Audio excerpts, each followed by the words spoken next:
ओम शांति। 18 अगस्त 2020 आज की बाप दादा की साकार मुरली।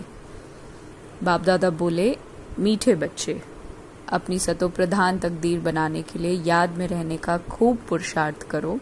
सदा याद रहे कि मैं आत्मा हूँ और बाप से पूरा वर्षा लेना है ना। बाबा ने कहा सदा मतलब हमेशा, हर सेकंड याद रहे कि मैं कौन हूँ। मैं एक अति सूक्ष्म ज्योति बिंदु आत्मा हूँ और बाप से पूरा वर्षा लेना है। गीत है आज का, तकदीर जगा कर आई हूँ। और प्रश्न है कि बच्चों को याद का चार्ट रखना मुश्किल क्यों लगता है। आखिर बच्चों को याद का चार्ट रखना मुश्किल क्यों लगता है? क्योंकि कई बच्चे याद को यथार्थ समझते ही नहीं हैं। कई बच्चे याद को यथार्थ समझते ही नहीं हैं।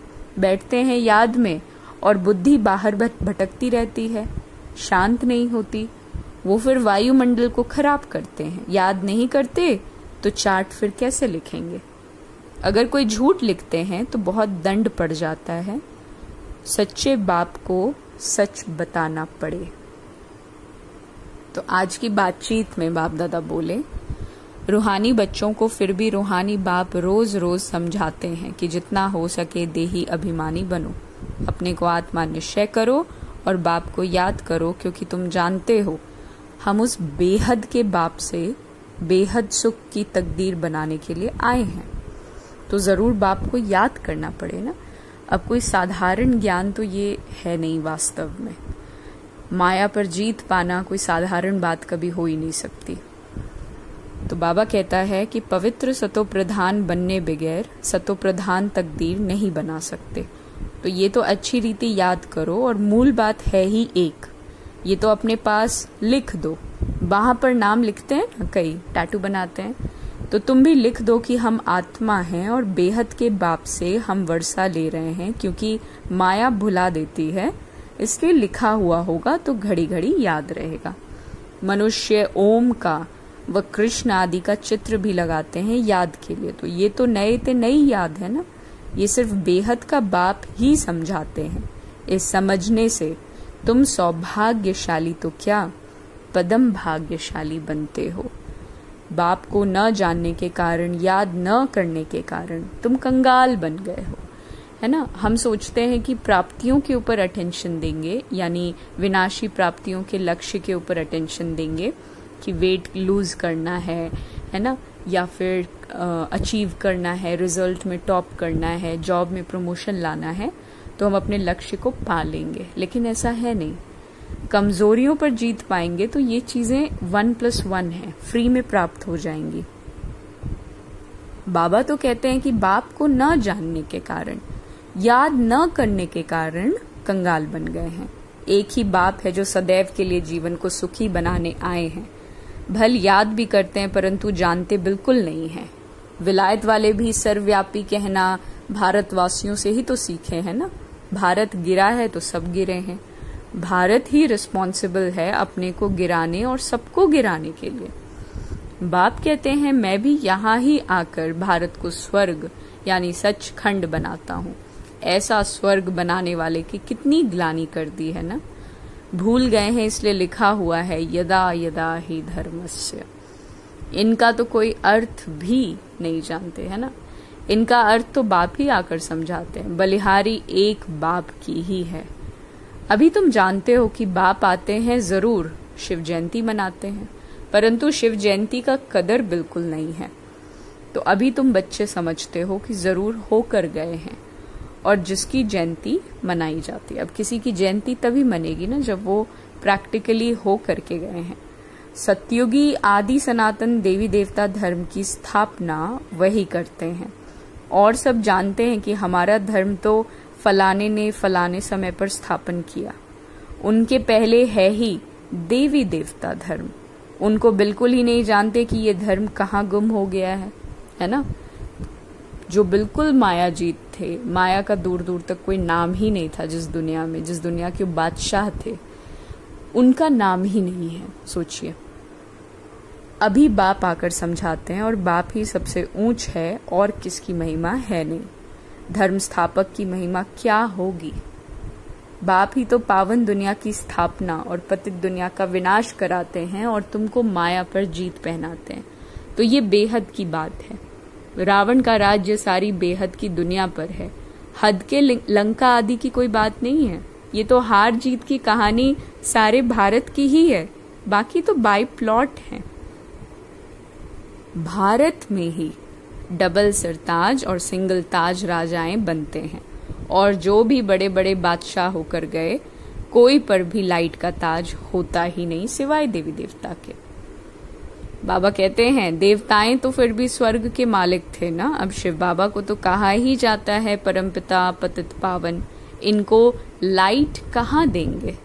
लाइट तो तब दें जब बगैर लाइट वाला पतित भी हो। वो कभी बगैर लाइट वाला होता ही नहीं। बिंदी पर लाइट दे कैसे सकेंगे, हो ही नहीं सकता। दिन प्रतिदिन तुमको बहुत गुहिये गुहिये बातें समझाते रहते हैं, और जो जितना बुद्धि में बिठा सके। तो मुख्य है ही याद की यात्रा। इसमें माया के विघ्न बहुत पड़ते हैं, है ना। भल कोई याद के चार्ट में 50-60% लिखते हैं, परंतु समझते नहीं है कि याद की यात्रा किसको कहते हैं। पूछते रहते हैं इस बात को याद कहें, बड़ा मुश्किल है। तुम यहाँ 10-15 मिनट बैठते हो, उनमें भी जरा जांच करो याद में अच्छी रीति कितनी देर रहते हो। बहुत है जो याद में रह ही नहीं सकते, फिर वो वायुमंडल को बहुत खराब कर देते हैं। बहुत हैं जो याद में न रहने से विघ्न डालते हैं। सारा दिन बुद्धि बाहर भटकता रहता है, सो यहाँ थोड़े शांत होकर के बैठ सकेंगे, इसलिए याद का चार्ट भी नहीं रखते हैं। यानी अगर याद में बैठना है तो उसके लिए दिन भर का चार्ट भी ठीक रखना पड़ेगा, है ना। झूठा लिखने से तो और ही देखो दंड पड़ जाएगा। बहुत बच्चे भूलें करते हैं, छिपाते हैं, सच नहीं बताते हैं। तो बाप कहे और सच ना बताए तो कितना दोष हो जाता है ना। कितना भी बड़ा गंदा काम किया होगा तो भी सच बताने में लज्जा आएगी। अक्सर करके सब झूठ बताएंगे, झूठी माया झूठी काया। तो हुआ ना, एकदम देह अभिमान है ना। सच सुनाना तो अच्छा ही है, और भी सीखेंगे। यहाँ सच बताना है। नॉलेज के साथ साथ याद की यात्रा भी जरूरी है, क्योंकि याद की यात्रा से ही अपना और विश्व का कल्याण होना है। नॉलेज समझाने के लिए तो बहुत सहज है, याद में ही तो मेहनत है ना। बाकी बीज से झाड़ कैसे निकलता है वो तो सबको मालूम है। बुद्धि में 84 का चक्र है। बीज और झाड़ की नॉलेज होगी ना, तो बाप को सत्य कहा जाता है ना। देखिए बाप तो सत्य है ना, चैतन्य है, ज्ञान का सागर है, तो उनमें नॉलेज है ही समझाने के लिए। ये बिल्कुल अनकॉमन बात है। ये मनुष्य सृष्टि का झाड़ है, ये भी कोई नहीं जानते। सब नेति नेति करते गए, ड्यूरेशन को ही नहीं जानते, तो बाकी क्या जानेंगे। तुम्हारे में भी बहुत थोड़े हैं जो अच्छी रीति जानते हैं, इसलिए सेमिनार भी बुलाते हैं। अपनी अपनी राय दो। राय तो कोई भी दे सकते हैं ना, ऐसे नहीं कि जिनके नाम हैं उनको ही देना है। हमारा नाम नहीं है, हम कैसे देवें ना। कोई को भी सर्विस अर्थ कोई राय हो, एडवर्टाइज हो, लिख सकते हो, है ना। बाप कहते हैं कोई भी राय आए तो लिखना चाहिए। बाबा इस युक्ति से सर्विस बहुत बढ़ सकती है। कोई भी राय दिया जा सकता है, देखेंगे किस किस प्रकार की राय दी जाएगी। बाबा तो कहते रहते हैं ना, किस युक्ति से हम भारत का कल्याण करें, सबको पैगाम देवें। आपस में विचार निकालो, लिखकर भेजो। माया ने सबको सुला दिया है, और बाप तो आते ही हैं जब मौत बिल्कुल सामने खड़ा होता है। अब बाप कहते हैं सबकी वानप्रस्थ अवस्था है, ना पढ़ो। बाबा कहते हैं पढ़ो ना पढ़ो, मरना जरूर है। तैयारी करो ना करो, नई दुनिया जरूर स्थापन होनी है। अच्छे अच्छे बच्चे जो हैं वो अपनी तैयारी कर रहे हैं। देखो सुदामा का भी मिसाल गाया हुआ है। चावल मुट्ठी लेकर आया, तो बाबा हमको भी तो महल मिलने चाहिए ना। है ही उनके पास चावल मुट्ठी, तो क्या करेंगे, है ना। बाबा ने मम्मा का मिसाल बताया, चावल मुट्ठी भी नहीं लाई, है ना। मम्मा ने धन के नाम पर कुछ नहीं, है ना। लेकिन उसके बाद भी क्या हुआ, कितना ऊंच पद पा लिया। इसमें पैसे की कोई बात है नहीं, है ना। याद में रहना है और आप समान बनाना है। बाबा की तो कोई फी आदि नहीं है ना। समझते हैं हमारे पास पैसे, बाबा कहते हैं कि समझते हैं हमारे पास पैसे पड़े हैं तो क्यों ना यज्ञ में स्वाहा कर दें। विनाश तो होना ही है, सब कुछ व्यर्थ हो जाएगा, इससे अच्छा है कुछ तो सफल हो। हर एक मनुष्य कुछ न कुछ दान पुण्य आदि जरूर करते हैं। वो है पाप आत्माओं को दान पुण्य करना, फिर भी उसका अल्पकाल के लिए फल मिल जाता है। समझो कोई यूनिवर्सिटी कॉलेज आदि बनाते हैं, पैसे जास्ती हैं तो धर्मशाला आदि बनाते हैं, तो उनको मकान आदि अच्छा मिल जाएगा, परंतु फिर भी बीमारी आदि तो होगी ना। समझो किसने हॉस्पिटल आदि बनाई होगी तो करके तंदुरुस्ती अच्छी रहेगी, परंतु उनसे सब कामनाएं तो सिद्ध नहीं होती ना। यहाँ तो बेहद के बाप द्वारा तुम्हारी सब कामनाएं पूरी हो जाती हैं। तुम बनते हो पावन, तो सब पैसे विश्व को पावन बनाने में लगाना अच्छा है। मुक्ति, जीवन मुक्ति देते हो, सो भी अल्पकाल के लिए। तो सब कहते हैं हमको शांति कैसे मिले, अब वो तो शांति धाम में ही मिलेगी ना। और सतयुग में तो एक ही धर्म होना है ना, तो उसके कारण वहां अशांति होती ही नहीं। अब हर कोई एक समान सोचे तो क्यों नहीं अशांति होगी, है ना। अशांति तो होती है रावण राज्य में, क्यों? क्योंकि यहाँ पर अनेक मतांतर हैं। गायन भी है ना, राम राजा राम प्रजा, तो वो है अमर लोक। वहां अमर लोक में मरने का अक्षर नहीं होता। यहाँ तो बैठे बैठे अचानक मर जाते हैं तो इसको मृत्यु लोक कह देते हैं, उसको अमर लोक कहा जाएगा। वहां मरना नहीं होता, पुराना एक शरीर छोड़कर फिर बालक बन जाते हैं, रोग आदि होते ही नहीं, तो कितना फायदा होता है। श्री श्री की मत पर तुम एवर हेल्दी बनते हो तो ऐसे रूहानी सेंटर्स कितने खुलने चाहिए। थोड़े भी आते हैं तो वो कम है क्या? इस समय कोई भी मनुष्य ड्रामा के ड्यूरेशन को नहीं जानते। पूछेंगे तुमको फिर ये किसने सिखलाया? अरे हमको बताने वाला बाप है। इतने ढेर बीके हैं, अभी तुम भी तो बीके हो ना। शिव बाबा के बच्चे हो, प्रजापिता ब्रह्मा के भी बच्चे हो, है ना। शिव बाबा के बच्चे हो, प्रजापिता ब्रह्मा के भी बच्चे हो, और ये है ह्यूमैनिटी का ग्रेट ग्रेट ग्रैंडफादर। इनसे हम बीके निकले हैं, बिरादरियां होती हैं, तो तुम्हारे देवी देवताओं का कुल बहुत सुख देने वाला है। यहाँ तुम उत्तम बनते हो, फिर वहां राज्य करते हो, ये किसको बुद्धि में रह ना सके। तो ये भी बच्चों को ही समझाया गया कि देवताओं के पैर इस तमो प्रधान दुनिया में नहीं पड़ सकते। जड़ चित्र का परछाया पड़ सकता है, चैतन्य का नहीं पड़ सकता। तो बाप समझाते हैं बच्चे, एक तो याद की यात्रा में रहो, कोई भी विकर्म मत करो और सर्विस की युक्तियां निकालते रहो। बच्चे कहते हैं बाबा हम तो लक्ष्मी नारायण जैसा बनेंगे। बाबा कहते तुम्हारा मुख में गुलाब, लेकिन इसके लिए मेहनत भी करनी पड़ेगी। जैसे कहते हैं ना आपके मुंह में घी शक्कर, बाबा कहते तुम्हारे मुख में गुलाब, लेकिन इसके लिए मेहनत करनी पड़ेगी। ऊंच पद पाना है ना, तो आप समान तो बनाने की सेवा करनी होगी। तुम एक दिन देखेंगे एक एक पंडा अपने साथ 100-200 यात्री भी लेकर आएंगे। आगे चलकर देखते रहेंगे, पहले से थोड़े ही कुछ कह सकते हैं, जो होता रहेगा सो देखते रहना। ये बेहद का ड्रामा है, तुम्हारा है सबसे मुख्य पार्ट बाप के साथ, जो तुम पुरानी दुनिया को नहीं बनाते हो। ये है पुरुषोत्तम संगम युग। अब तुम सुख धाम के मालिक बनते हो तो वहां दुख का नाम निशान नहीं होगा। बाप तो है ही दुख हरता सुख करता, दुख से आकर लिबरेट करते हैं। और भारतवासी फिर समझते हैं इतना धन है, बड़े बड़े महल हैं, बिजलियां हैं, बस यही स्वर्ग है। ये सब माया का पॉम्प है। सुख के लिए साधन बहुत करते हैं, बड़े बड़े महल मकान बनाते हैं, फिर मौत कैसे अचानक हो जाती है। वहां मरने का कोई डर नहीं, यहाँ तो अचानक मर जाते हैं, फिर कितना शोक करते रहते हैं, फिर समाधि पर जाकर आंसू बहाते हैं। हर एक की अपनी अपनी रस्म रिवाज है, अनेक मत हैं। सतयुग में ऐसी बातें नहीं होंगी।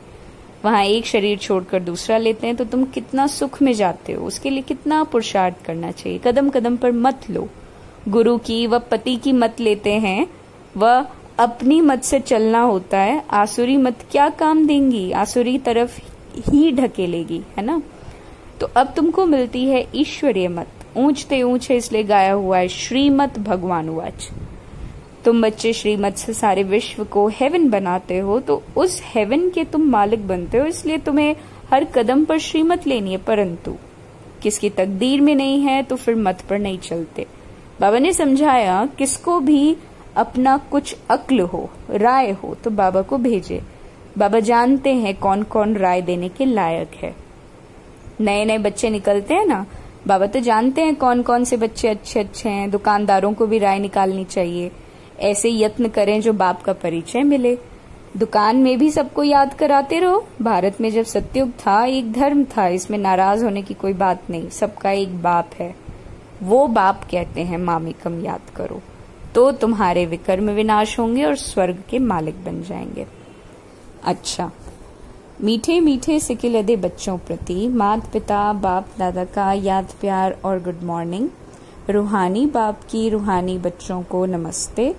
हम रूहानी बच्चों की रूहानी बाप दादा को याद प्यार गुड मॉर्निंग और नमस्ते नमस्ते। धारणा के लिए मुख्य सार। बाबा कहते हैं श्रीमत पर चलकर सारे विश्व को स्वर्ग बनाने की सेवा करनी है। बहुतों को आप समान बनाना है, आसुरी मत से अपनी संभाल करनी है। याद की मेहनत से आत्मा को सतो प्रधान बनाना। जैसे सुदामा मिसल जो भी चावल मुट्ठी हैं वो सब सफल कर अपनी सर्व कामनाएं सिद्ध करनी है। वरदान है विजयी भव। परीक्षाओं और समस्याओं में मुरझाने के बजाय मनोरंजन का अनुभव करने वाले सदा विजयी भव। इस पुरुषार्थी जीवन में ड्रामानुसार समस्याएं व परिस्थितियां तो आनी हैं।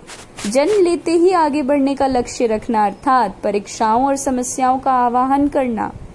जब रास्ता तय करना है तो रास्ते के नजारे ना हो, ये कैसे हो सकता है। लेकिन उन नजारों को पार करने के बजाय यदि करेक्शन करने लग जाते हो तो बाप की याद का कनेक्शन लूज हो जाता है और मनोरंजन के बजाय मन को मुरझा देते हो। इसलिए वाह नजारा, वाह के गीत गाते गाते आगे बढ़ते चलो, अर्थात सदा विजयी भव के वरदानी बनो। स्लोगन, मर्यादा के अंदर चलना मना, मर्यादा पुरुषोत्तम बनना। ओम शांति।